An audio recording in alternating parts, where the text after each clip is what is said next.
ሳልሳይ ነጥቢ ዘለዓለማዊ ድንግልና እዩ ወላዲት ኣምላክ ቅድስቲ ድንግል ማርያም ቅድሚ ምፅናሳ ግዜ ፅንሳ ድሕሪ ምፅናሳ ቅድሚ ምውላድ ኣብ ግዜ ምውላድ ድሕሪ ምውላድ ዘለዓለማዊ ድንግል እያ ዝብል እምነት እዩ ዘለና ነቢ ኢሳያስ ኣብ ትንቢተ ኢሳያስ ምዕራፍ 7 ፈቅዲ 14 ድንግል ክትጠንስ እያ ወዲ እውን ክትወልድ እያ ስሙ ድማ ኣማኑኤል ኢላ ክፅውዕ እያ ይብል ስለዚ እታ ትወልድ ድንግል ምዃና እዩ ትገልፅ ሰሎሞን እውን ኣብ መሃልየ ምዕራፍ 4 ፍቅዲ 12 ኣታሓብተይ መርዓተይ ዝተሸጎረ ገነት እፁብ ኢላ ሕቱም ማይ ዓይኒ ኢኺ ይብላ ሕጂ ሓብተይ ይብላ ኣለኹም ተቐዲሙ ዝበልክኹም ሰሎሞን ወዲ ዳዊት እዩ ሳኻ ጓል ዳዊት ካብ ዘረ ዳዊት ስለትመፅእ እዩ ብሕውነት ድገልፃ ድንግልና ክዛረብ ከሎ ዝተሸጎረ ገነት እዩ ምናልባት ቶም ብዛዕባ መሸጎሪ ትፈልጦ ናይ ማዕፆ ናይ ሃገረሰብ ንጥቀመሉ እፁብቲ ምዃና ድንግል ምዃና ዝገልፅ እዩ ዝተሸጎረ ገነት ኢኺ እፁብ ዒላ ይብላ እፁብ ዒላ ሕቱም ማይ ዓይኒ ኢኺ ሕጂ እንታይ እዩ ቁርብ እንድሕር ቃል በቃል ክንወስዶ ፈቲና እዚ ሕቱም ማይ ዓይኒ ሪኢኹም ትፈልጡ ሕቱም ማይ ዓይኒ ዝበሃል እንታይ ማለት እዩ ማይ ዓይኒ ማለት ጀርጀር እንዳበለ ዝኸይድ ማይ ማለት እዩ ካብቲ ዓይኒ ተበጊሱ ጀርጀር እንዳበለ ይኸይድ እዚ ማይ ዓይኒ ይበሃል ሕቱም እንተኮይኑ ማይ ዓይኒ ክበሃል ኣይክእልን ማይ ዓይኒ እንድሕር ኮይኑ ከዓ ሕቱም ክበሃል ኣይክእልን እዚ ምስጢር እዚ ብጣዕሚ ሰፊሕ እዩ ናይ ቅድስቲ ድንግል ማርያም ድንግልና ብዝግባእ ዝገልፅ ጥቕሲ ድማ እዚ ምክንያቱ ድንግል ከላ ሰብ ወሊዳ ከላ ድንግል እዚ ዘደንቕ ምስጢሩ ማለት እዩ ትንቢተ ሕዝቅኤል ምዕራፍ 44 ንወቕዲ 1 ክሳብ 3 ዘሎ ተሪእና እውን ብድሕሪ እዚ ናብ መገድታ ናብ ምብራቕ ተርኢ መውፅኢት ደገ መቕደስ ውሰደኒ ይብል ሕጂ እዛ መቕደስ እዚኣ እፁብቲ እያ እዩ ድብላ እፁብቲ ከዓ እያ ኢልዋ ቤት መቕደስ እያ እፁብቲ ከዓ እያ እግዚኣብሔር ድማ በለኒ እዛ ደገ እዚኣ እፁብቲ ትኹን ኣይትከፈት ሰቡና እዩ ተባሂሉ ሕጂ እዚ ብዛዕባ ቤት መቕደስ እዩ ዝዛረብ ዘሎ ዝብለኒ ሰብ መን እዩ ቤት መቕደስ ኮይና ሰብ ዘይኣትዋ ንዘለኣለም ዕፁብቲ ዝኾነት ቤት መቕደስ ኣብይ ዓለም ሪኦም ትፈልጦ ኣብ እስራኤል እያ ደላ ኣብይ እያ ደላ ቤት መቕደስ እንፈልጦ ኣብ እስራኤል እዩ ዳዊት ሰሎሞን ዝሰርሖ ዘሩባቤል ዝሰርሖ ዘመን ሄሮድስ ገለ ተሓደሰ እታ ቤት መቕደስ ንሳ ኩለን ዘን ቤት መቕደስ ኣብ ታሪክ ናይ ኣይሁድ ይኹን ታሪክ ክርስትና ተሰርሓ ሰብ ዘይኣተዋ ዕፁብቲ ኮይና ትነብር ቤት መቕደስ የላ ቤት መቕደስ ዝብል ኣገላልፃ መፅሓፍ ቅዱስ ንብዙሕ እዩ ዝትርገም ክርስቶስ ብዛዕባ ሰብነቱ ክዛረብ ከሎ ቤት መቕደስ ሰብነቱ ከም ዝኾነት ተዛሪብሎ እዛ መቕደስ እዚኣ ኣፍርስዋ ኣብ ሳልሳይ መዓልቲ ክልዕላ እያ ብምባል ሰብነቱ እታ መቕደስ ምዃና ተዛሪብሎ ብዛዕባ ናውን ቅዱስ ጳውሎስ ምሕደር መንፈስ ቅዱስ ዝኾና ቤት መቕደስ ናይ ኣምላኽ ምዃና ገሊፅልና ኣሎ ክርስትያን ቤት መቕደስ ኢና ቅድስቲ ድንግል ማርያም ንባዕላ ድማ መቕደስ ተባሂላ ተፀዊዓ ኣላ ብዚ ማለት እዩ ስለዚ መቕደስ ንዓ ዝምልከት እዩ ዕፁብቲ ድብላ ደሎ ብዛዕባ ድንግልና ዝነገር ዕፁብቲ እያ ሰብኣይ እተዋ ኣይትከፈት ሰብኣይ እተዋ ማለት ከዓ ብስጋዊ ርክብ ብፆታዊ ርክብ ዝፈርስ ድንግልና የብላን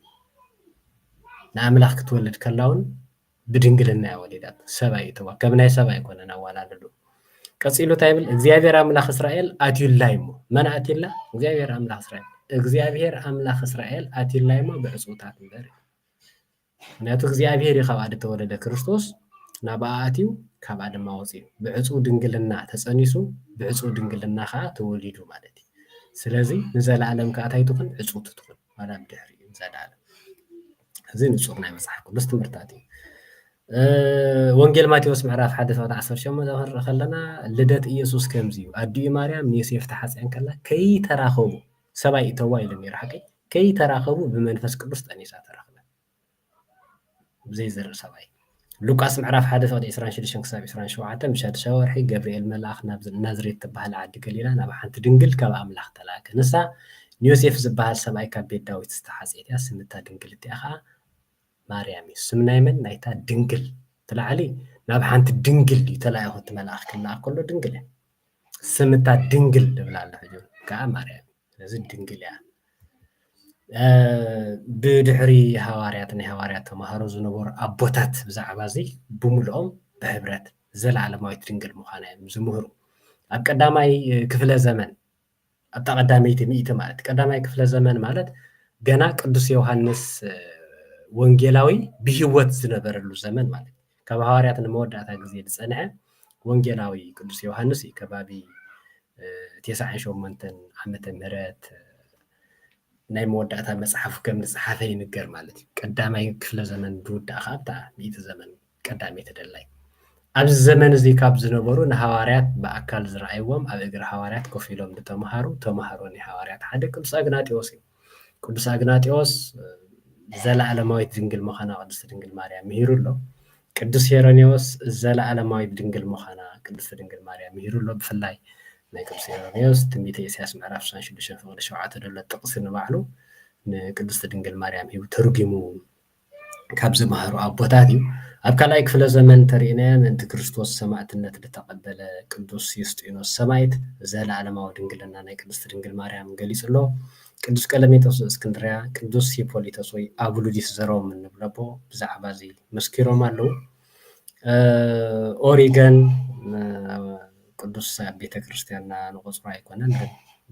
ካብቶም ኣብ መጀመርታ ዝነበሩ ክርስትያን ዝለዓለ ኣፍልጦ ካብ ዝነበሮም ክርስትያን ሓደ እዩ። ቤተ ክርስትያን ጥቀስ ኩሉ ግዜ ብዛዕባ እዚ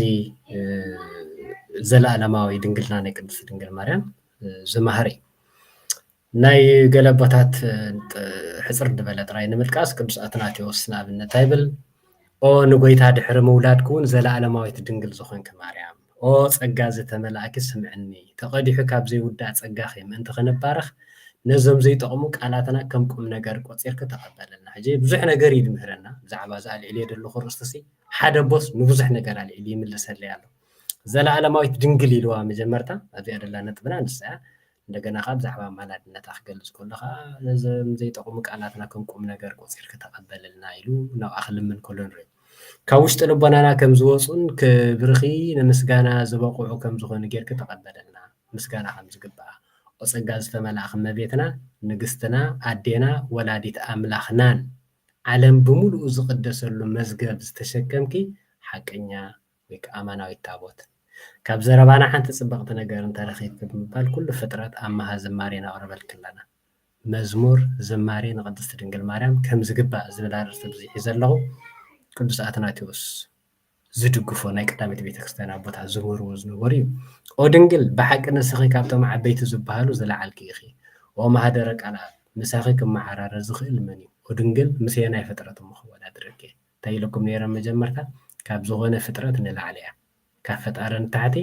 ካብ ፍጡራን መትሕተ ፈጣሪ መልእልተ ፍጡራን ንብላ ብግእዛ ቤተክርስትያን ንስኺ ካብቲ ኣቐዲሙ ብወርቂ ዘጌፀ ናይ ወርቂ ታቦት ንላዕሊ ብንፅሕና ዘጌፅኪ ክብርቲ ኢኺ ሓቀኛ መና ዝተሸከምክ ናይ ወርቂ መሶብ ንስኺ ኢኺ መና ዝተባሃለ እውን መለኮት ዝተዋህደ ስጉእ እዩ ይብል። ካልእ ቅዱስ ገርገርዮስ ዘኑሲዮስ ዘለዓለማዊ ድንግልና ናይ ቅድስቲ ድንግል ማርያም ምሂሩ ኣሎ። ቅዱስ ኤፍሬም ሰሪያዊ ኣብ ራብዓይ ክፍለ ዘመን ካብ ዝነበሩ ተመፂና እውን ነቲ ናይ ትንቢተ ሕዝቅኤል ምዕራፍ 44 ዘንበብኩልኩም ጥቕሲ ብርግፅ ንወላዲት ኣምላክ ቅድስቲ ድንግል ማርያም ምዃኑ ካብ ዝተርጎሙ ብዙሓት ኣቦታት ሓደ እዩ። ስለዚ እንታይ እዩ ትብል ቅዱስ ኤፍሬም ንኣብነት ነቢ ሕዝቅኤል ብወገን ምብራቕ ብዘደንቕ ዓብዪ መፍትሒ ዝተዓፅወት ኣፍ ደገ ረኣኹ እናበለ ብዛዕባ ኣመስከረ ብዘይካተ ናይ ሓያላን ጎይታ ናብኣ ዝኣተወን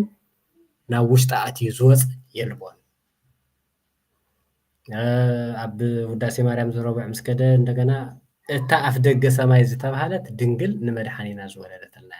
ንዕኡ ድሕሪ ምውላዳ እውን ከም ቀደማ ብድንግልና ነበረት እዩ። ቅዱስ ገርጎርዮስ ዘእንዚናን ተሪእናዮ ነዚ እዩ ዝምህር ነይሩ። ነቲ ቅዱስ ገርጎርዮስ ዘእንዚናን ንኣብነት ኣብ ሃይማኖት ኣበው ተሪእና ነቲ ማንም ባህሪኡ ክፈልጦ ዘይክእል ወለደቶ ማህተመ ድንግልና እውን ኣይተለወጠን። ቅዱስ ቴዎዶጦስ ዘዕንቆራ ኣብ ኤፌሶን ካብ ተሳተፉ ኣቦታት ቤተክርስትያን ሓደ እዩ ብዛዕባ ዝምሂሩ ኣሎ ማለት እዩ። ቅዱስ ዮሃንስ ኣፈወርቅ ብምሳሌ ገይሩ ዝተዛረበሉ ናይ ቅዱስ ዮሃንስ ኣፈወርቅ ብዛዕባ ዘደንቕ ምስ ናይ ኣዳም ሄዋን ካብ ኣዳም ከመይ ገይራ ከም ዝተረኸበት ሓንቲ ዓፅሚ ካብ ጎና ኣዳም እግዚኣብሔር ምስ ወሰደስ ይብል ቅዱስ ዮሃንስ ኣፈወርቅ እታ ናይ ኣዳም ጎኑሲ ከፋት ኮይና ኣይተረፈትን። ልክዕ ከምኡ ድማ ካብ ቅድስቲ ድንግል ማርያም ካብ ስጋ ስጋ ካብ ነፍሳ ነፍሲ ወሲዱ ክርስቶስ ምስ ተወልደ ማህተመ ድንግልና ከምኡ ዕፁብ ኮይኑ ነይሩ። እዚ ምሳሌ ንዑ እዩ ኢሉ እዩ ዝገልፆ።